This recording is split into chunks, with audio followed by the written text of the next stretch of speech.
ഉദാഹരണത്തിന് മുഹമ്മദ് നബി സല്ലല്ലാഹു അലൈഹി വസല്ലം കേവലം നമ്മൾ ഒരു മനുഷ്യനായിരുന്നു എന്ന് ജമാഅത്തെ ഇസ്ലാമി വാദിക്കുന്നു. ആ വാദം തെറ്റാണ്. അതേപോലെ മുജാഹിദുകൾ വാദിക്കുന്നു, ആ വാദം തെറ്റാണ്. പരിശുദ്ധ ഖുർആൻ യാ നിസാഅൻ നബി ലസ്തുന്ന കഅഹദിൻ മിനൻ നിസാ, നബിയുടെ ഭാര്യമാരെ നിങ്ങൾ തന്നെ സാധാരണ സ്ത്രീകളെ പോലെ അല്ല എന്ന് വ്യക്തമായി ഖുർആൻ പറഞ്ഞിട്ടുണ്ട്. എന്താണ് ആ ഭാര്യമാർക്കുള്ള പ്രത്യേകത? മുഹമ്മദ് നബി സല്ലല്ലാഹു അലൈഹി വസല്ലം തങ്ങളുടെ ഭാര്യമാരായി എന്നതാണ്. അതുകൊണ്ട് ഖുർആൻ പറയാൻ ലസ്തുന്ന കഅഹദിൻ മിനൻ നിസാ, നിങ്ങൾ വേറെ ഒരു സ്ത്രീകളെ പോലെയും അല്ല, നിങ്ങൾക്ക് പ്രത്യേകതയുണ്ട്. ഇപ്പൊ മുഹമ്മദ് നബി സല്ലല്ലാഹു അലൈഹി വസല്ലം തങ്ങളെ സംബന്ധിച്ച് കേവലം ഒരു സാധാരണ മനുഷ്യനാണ് എന്ന് ഖുർആനിൽ ഒരു സ്ഥലത്തും പറഞ്ഞിട്ടില്ല. മുഹമ്മദ് നബിയുടെ ഹദീസ് സല്ലല്ലാഹു അലൈഹി വസല്ലം അവിടുത്തെ ഹദീസിലും ഇല്ല. മറിച്ച് ഇന്നി ലസ്തു കഅഹദിൻ മിൻകും, ഞാൻ നിങ്ങളിൽ ഒരാളെ പോലെയും അല്ല എന്ന് പറഞ്ഞതാണ് ഇമാം ബുഖാരി റിപ്പോർട്ട് ചെയ്ത ഹദീസിലുള്ളത്. ഖുർആനിന്റെ വിവരണം നന്നായി അറിയുന്ന വ്യക്തി മുഹമ്മദ് നബി സല്ലല്ലാഹു അലൈഹി വസല്ലം തങ്ങളാണ്. ആ മുഹമ്മദ് നബിയുടെ വിവരണം സ്വീകരിക്കാൻ ജമാഅത്തെ ഇസ്ലാമി അതിന് തയ്യാറായില്ല. അവർ മുഹമ്മദ് നബി സല്ലല്ലാഹു അലൈഹി വസല്ലമയെ സംബന്ധിച്ച് മറ്റു മനുഷ്യരെ പോലുള്ള ഒരു മനുഷ്യൻ തന്നെയായിരുന്നു എന്നാണ് 1980 ഡിസംബറിലെ പ്രബോധനത്തിൽ എഴുതി വെച്ചത്. അവർ ഈ പരിശുദ്ധ ഇസ്ലാമിന്റെ വിശ്വാസവും കർമ്മവും നശിപ്പിച്ചു കളയുക എന്ന ഒരു ഡ്യൂട്ടിയിലാണ് ജമാഅത്തെ ഇസ്ലാമിയും മുജാഹിദും ഒക്കെ പ്രവർത്തിക്കുന്നത്. ഇവിടെ നിങ്ങൾ നോക്കൂ, ഈ മുൻനിരയിൽ കാണുന്ന കുറെ ആളുകൾ തങ്ങന്മാരാണ്. തങ്ങന്മാര് നമ്മൾ പറയുന്നത് ആർക്കാണ്? സാധാരണ നിലക്ക് നമ്മൾ പറയുന്നത് നബി കുടുംബത്തിലുള്ള നബി തങ്ങളുടെ പേരക്കുട്ടികളെ സംബന്ധിച്ച. ഇവിടെ കുറെ തങ്ങന്മാരുണ്ട്. ഈ തങ്ങന്മാര് അവരൊരു ആദരണീയ വ്യക്തികളാണ്. നബി സല്ലല്ലാഹു അലൈഹി വസല്ലമയുടെ പേരക്കുട്ടികളാണ്, നബിയുടെ കുടുംബമാണ് എന്ന് വിശ്വസിക്കുകയും ആ നിലക്ക് അവരെ ആദരിക്കുകയും ചെയ്യുന്നവരാണ് മുസ്ലിമീങ്ങൾ. എന്നാൽ അങ്ങനെ ഒരു ഏർപ്പാടേ ഇല്ല. അങ്ങനെ തങ്ങന്മാര് എന്ന് പറഞ്ഞ നബിയുടെ കുടുംബത്തിന് ഒരു ബഹുമാനവും ഇല്ല എന്ന് പറയുന്നവരാണ് മുജാഹിദുകൾ. ഇത് നന്നായി മാന്യ മുസ്ലിം സഹോദരന്മാർ മനസ്സിലാക്കണം. എന്നത് പറയുന്നത് നമ്മൾ പലപ്പോഴും സുന്നത്ത് ജമാഅത്തിന്റെ ആശയം പറയുമ്പോൾ ചിലരുടെ ധാരണ ഇവരെന്തിനാണ് വിമർശിക്കുന്നത് എന്നാണ്. നമ്മൾ വിമർശിക്കുകയല്ല, നമ്മളെ വിമർശിക്കപ്പെടുമ്പോൾ അതിനെ തടുക്കുകയാണ്.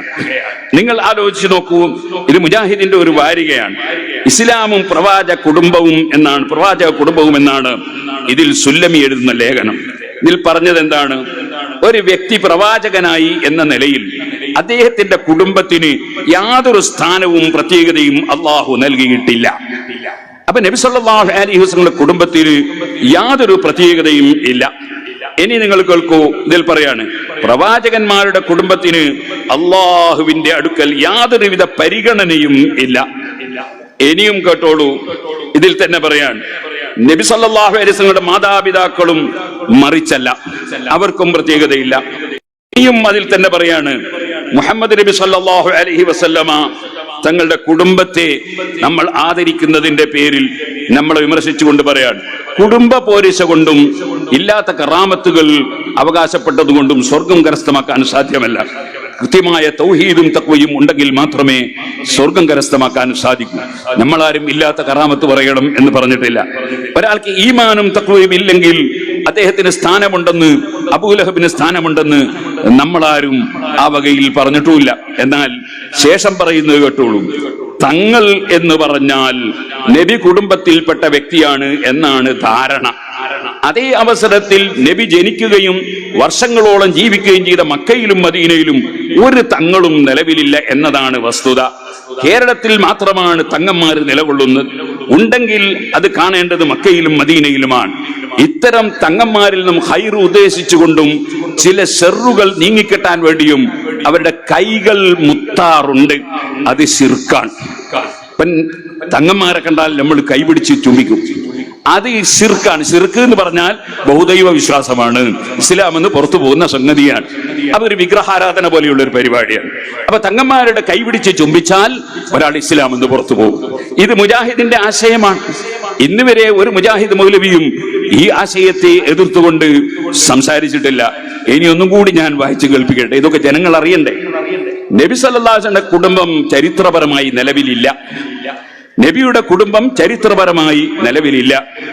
ഈ ലേഖകൻ പ്രസ്തുത സംശയം തീർക്കാൻ ഒരിക്കൽ KM മൗലവിയുടെ മകനും മദീന യൂണിവേഴ്സിറ്റിയിലെ പ്രൊഫസറും പ്രമുഖ പണ്ഡിതനും മുഫ്തിയുമായിരുന്ന മർഹൂം അബ്ദുസ്സമദ് അൽ ഖാത്തിബിനെ സന്ദർശിക്കുകയുണ്ടായി.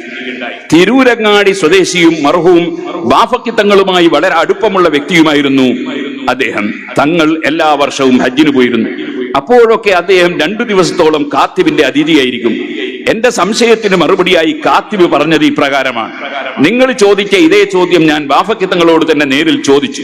തങ്ങൾ മറുപടി പറഞ്ഞത് ഇപ്രകാരമാണ്: ഞങ്ങൾ നബി സല്ലല്ലാഹു അലൈഹി വസല്ലമയുമായി ബന്ധമൊന്നും ഇല്ല. ഞങ്ങളുടെ പൂർവികർ ഇറാനിൽ നിന്ന് വന്ന ഷിയാക്കളാണ്. അവർ കേരളത്തിൽ നിന്ന് ഷാഫിഈ മദ്ഹബ് സ്വീകരിക്കുകയാണ് ഉണ്ടായത്. മറ്റൊരു വിഭാഗം യമനിൽ നിന്നും വന്ന അറബികളാണ്. ഇനി നബി കുടുംബത്തിന് സയ്യിദ് എന്നൊരു പേര് ഇല്ല. നബിക്കോ നബിയുടെ കുടുംബത്തിൽപ്പെട്ടവർക്കോ സയ്യിദ് എന്നോ തങ്ങളെന്നോ പേരുകൾ നൽകപ്പെട്ടതായി ഖുർആനിലോ ഹദീസിലോ വന്നിട്ടില്ല.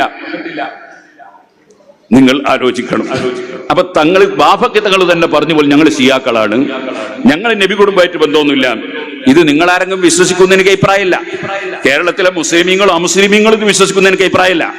പക്ഷെ ഇത്രയും കൂടുതൽ കള്ളം പറഞ്ഞ് നബി കുടുംബത്തെ നിസ്സാരപ്പെടുത്തേണ്ട ആവശ്യം ഇവർക്ക് എന്താണ്? നിങ്ങൾ ആലോചിച്ചു നോക്കും. ഒറ്റക്കെട്ടായി ജീവിക്കുന്ന മുസ്ലിമീങ്ങളെ, അവരുടെ വിശ്വാസങ്ങളെ ചോദ്യം ചെയ്ത് തകർത്തു കളയുകയും അതോടുകൂടി അമുസ്ലിം സഹോദരന്മാരെ കൂടി തെറ്റിദ്ധരിപ്പിക്കുകയുമാണ് ഇവർ ചെയ്തുകൊണ്ടിരിക്കുന്നത്. ഇത് തന്നെയാണ് ജമാഅത്ത് ഇസ്ലാമിയുടെ പ്രബോധനവും പറയുന്നത്. പ്രബോധനം ഒന്നുകൂടി കടന്നു പറയുന്നുണ്ട്. ഇതിൽ പറയുന്നത് എന്താണ്? ഇതിൽ പറയുന്നത് മുഹമ്മദ് നബി സല്ലല്ലാഹു അലൈഹി വസല്ലമ തങ്ങളുടെ കുടുംബങ്ങളെന്ന നിലക്ക് കൈപിടിച്ച് ചുംബിക്കുന്നതിനെ സംബന്ധിച്ച് ഇതിൽ പറയുന്നത് ഇങ്ങനെയാണ്: അതെ, അറേബ്യൻ ആഭിജാത്യത്തിന്റെ ചിഹ്നങ്ങൾ ഇന്നും മുസ്ലിം സൊസൈറ്റികൾ നഗ്നമായി നിലനിൽക്കും. അറേബ്യയിൽ നിന്ന് ഇതര ദേശത്ത് വരുന്ന ആള് സയ്യിദും തങ്ങളുമാണ്. അവനെ മറ്റുള്ളവർ ആദരിച്ചാൽ പോരാ, ആരാധിക്കണം. കാണുമ്പോൾ എഴുന്നേറ്റ് നിൽക്കണം, അവന്റെ കൈപിടിച്ച് ചുംബിക്കുക പോലും വേണം എന്ന് പറഞ്ഞിട്ട് പിന്നീട് പറയാൻ ഒരു പദ്യം കൊടുത്തുണ്ട്: ആ കൈ ഛേദിച്ചു കളയുകയാണ് ആ ചുംബനത്തെക്കാൾ ഉത്തമം. അപ്പൊ തങ്ങന്മാരെ കൈപിടിച്ച് ചുംബിക്കല്ല, അത് മുറിച്ചു കളയാണ് വേണ്ടത് എന്നാണ് ജമാഅത്ത് ഇസ്ലാമിയുടെ പ്രബോധനം പുസ്തകം 30 എഴുതിയിട്ടുള്ളത്. സുഹൃത്തുക്കളെ, ഇങ്ങനെ മുസ്ലിം സമുദായത്തിന്റെ വിശ്വാസങ്ങളെ നഷ്ടപ്പെടുത്തുന്ന, ഇല്ലായ്മ ചെയ്യുന്ന, പ്രശ്നം സൃഷ്ടിക്കുന്ന ഇത്തരം പുത്തൻവാദികൾ വരുമ്പോൾ കൃത്യമായി സുന്നത്ത് ജമാഅത്ത് പറഞ്ഞു കൊടുക്കാൻ പറ്റുന്ന പണ്ഡിതന്മാർ ഉണ്ടാകണം.